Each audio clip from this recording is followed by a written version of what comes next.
Have you ever wondered what it would be like if Stardew Valley was a little bit darker, a little bit harsher?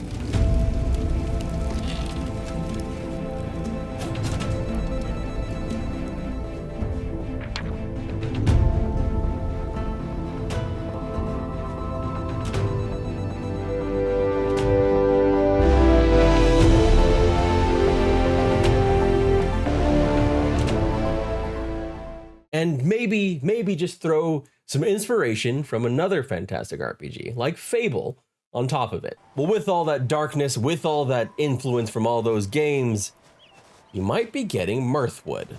I was granted an exclusive first look at Mirthwood before their demo dropped, and I came away from the experience with a mixture of joy, excitement, and unfortunately, more doubt for the game than I had going in.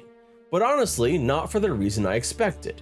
Because there's one key part of this RPG that feels to be a little bit harsh on this, lazy.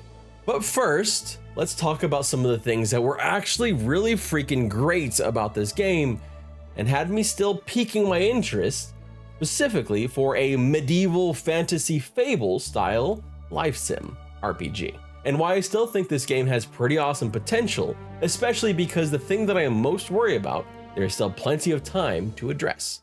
Inspired by Fable, Stardew Valley, and RimWorld, Mirthwood is a simulated medieval fantasy world that presents you with choice from the moment you open the game, as you need to make substantial choices about your background and your job, each with their own positives and negatives.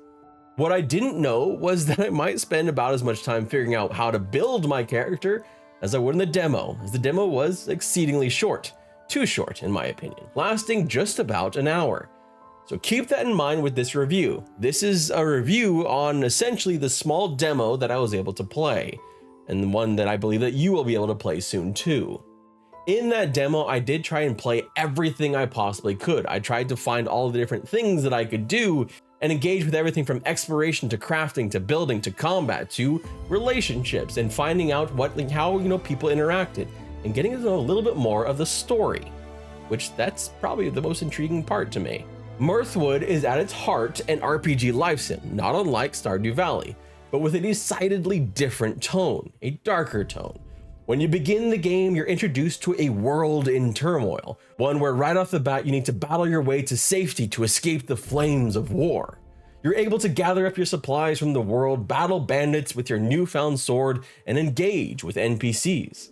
As you run through the burning relics of your village, you come face to face with some of your first moral choices. Should you free someone who abandoned their post? Or should you kill them directly? Or should you just do nothing at all? The choice you make will impact your morality and your standing. And I have to say this was great to experience so quickly, along with the combat. The game sets the darker edge to its tone in its opening set pieces, showing its distinction from some of its contemporaries and demonstrating just how important choice will be as you build out your character and their world. As they say, they want each playthrough of this game to be its own unique thing, to have the choices you make really freaking matter. So as you flee the wars engulfing the continent, you arrive at the Freelands, where here a mysterious stranger gifts you a plot of land that's, well, quite shit. Everything is falling apart, but thankfully, you have at least a bed and some resources to get started. Harvesting, crafting, placing of all items all works kind of the way you'd expect. Clearing out grass and trees and stones and using the resources to craft different stations and decorations for your land. Provides the same kind of satisfying loop that most life sim RPGs do, where one craftable leads to another craftable. It's a simple loop, and we've all played the exact same loop in games over the last 20 or 30 years, but it works for a reason. The dopamine hits and the just one more craft impulses are definitely present. It revolutionizes nothing in this sense, but in doing so, it serves its purpose of satisfying those addictive urges in life sim RPGs that have kind of stood the test of time. But at heart, I am a story-focused player when it comes to RPGs. I am an explorer when it comes to RPGs, and to a little bit of a lesser extent, someone who likes combat in RPGs. So that was one of the things that I really wanted to test out in Mirthwood. And thankfully, it called my name beyond my little hovel, past all the weeds and everything else that I needed to just take care of. So I wanted to see what this beautiful looking world had to offer. The game is painted a bit like a Fable book, and the longer I played, the more I grew to like the art style that originally I was actually a little bit worried about not being able to connect with. It's just very pretty and really does remind me of a Grimm's fairy tale type book. It's done very, very well, especially the world itself. It just presents itself and the world kind of becomes its own character. As I explored, I got to see a bit more of Mirthwood, though much of it was unfortunately cut off in the demo, like some of these ominous looking caves and dank cellars that called my name. I engaged in combat with a few different bandits, found some disturbing sights like this man who happened to be pinned to a tree with his own sword, where I was given a choice to either take the sword or bury him with the sword. I chose the latter and gained morale points for my choice. The combat I engaged in while out exploring was pretty basic. You have a fast attack and a heavy attack. You can block and you can dodge. Through the entire demo, I don't think I ever got a block right, but that's probably more of a me thing and a skill issue. I was able to use the dodge correctly though, a couple times, but I found it most helpful to just go all in on offense for the most part. Mix heavy attacks to stun and fast attacks to take them out. I never really felt in danger while in combat, as I did significantly more damage than I took from any of the enemies, but I expect that to balance out as you advance. One of the things that I do think needs balance, perhaps even more so than the combat, was the damn hunger system.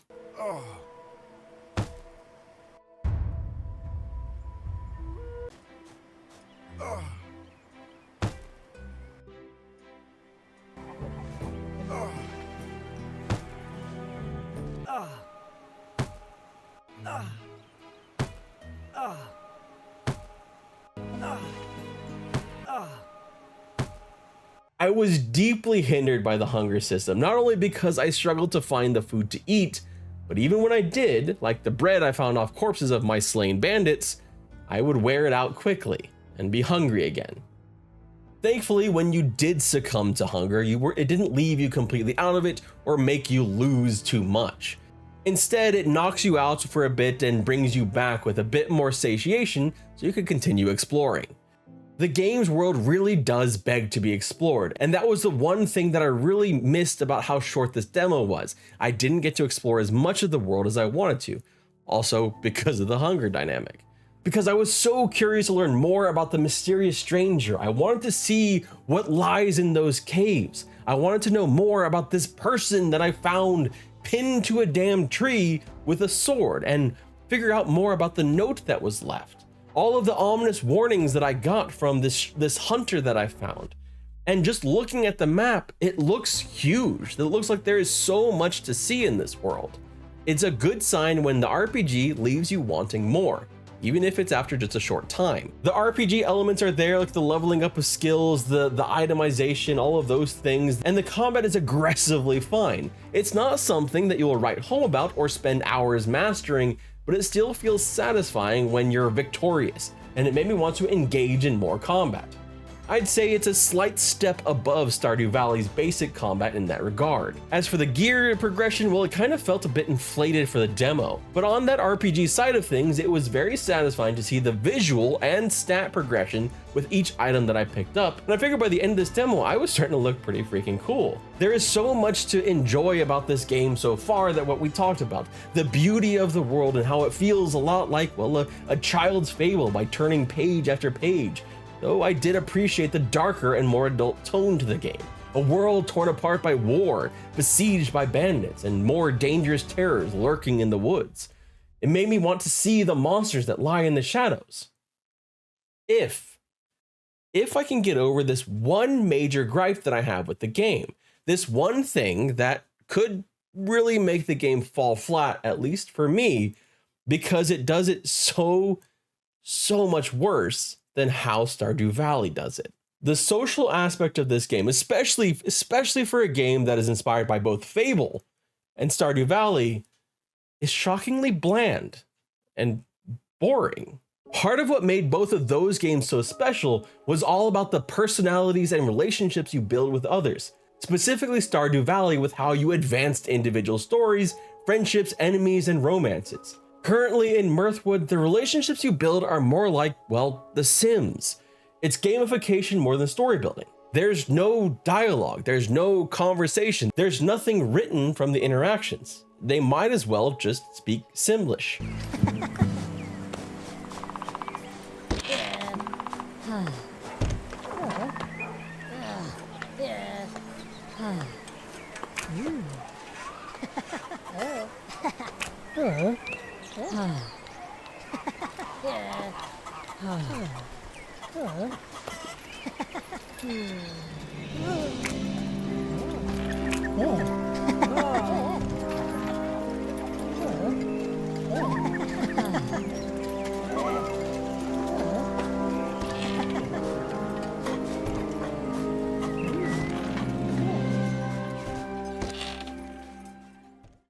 Which is weird because there are other NPCs that you interact with that have full-on dialogue.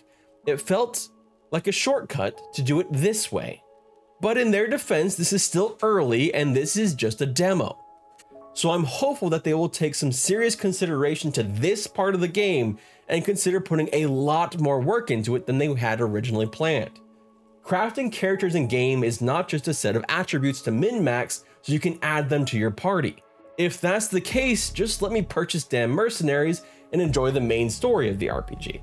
As it stands, this part of the game would make me shy away from it if it doesn't add depth. And I think anyone who goes into this game with any kind of connection to Stardew Valley, a game that did this part so damn well, they're going to be disappointed. When you are inspired by that type of game, one of the core tenets of it, being missing or not being part of your game, kind of has an ability to depress everything else that is good in the game. And there is a lot of good in this game. And I think that's why I wanted to devote so much time to this part of it and trying to talk about like, hey, like this is something that I think really needs work because the rest seems like a lot of fun, even at this early stage. Right now, the way the game is, there are entire cities where no one talks to you. They just laugh and use plus signs and negative signs and comic book-esque icons that take you out immediately and make the world feel just dead. It feels out of place. It feels empty in 2024 to have a life sim type game like this with that life sim part just kind of an add-on. And I'm not saying this to be harsh. I'm saying this with a sense of urgency, because that's the part of the game after this demo that really stuck with me.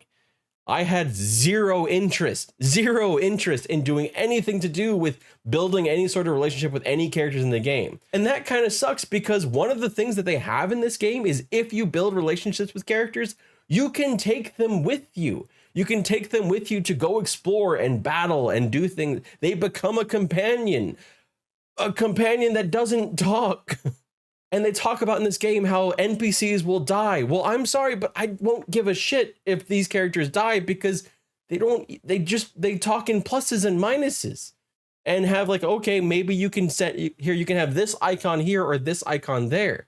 I cared much more about the other random NPCs that I would engage with in the world that actually had dialogue lines. But I hope it's something that they consider, and I hope it's something that they may change as they go through the game. We are obviously still very early in development for this game, and this game has already surpassed 100,000 wish lists. So there's definitely a lot of interest in this game. And I believe the demo will be available to you soon, maybe already by the time you see this video. But go ahead, I've linked the Steam page down below so you can check it out yourself. And then really you can see, you know, like just how wrong I am. And you can come back to these comments like listen, Redbeard Flynn, you're fucking wrong.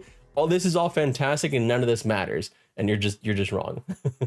Whatever the case, they're calling for feedback, so please be sure to leave yours when you go and try the game. My name is Redbeard Flynn. Thank you so much for watching, and I hope you have a wonderful day.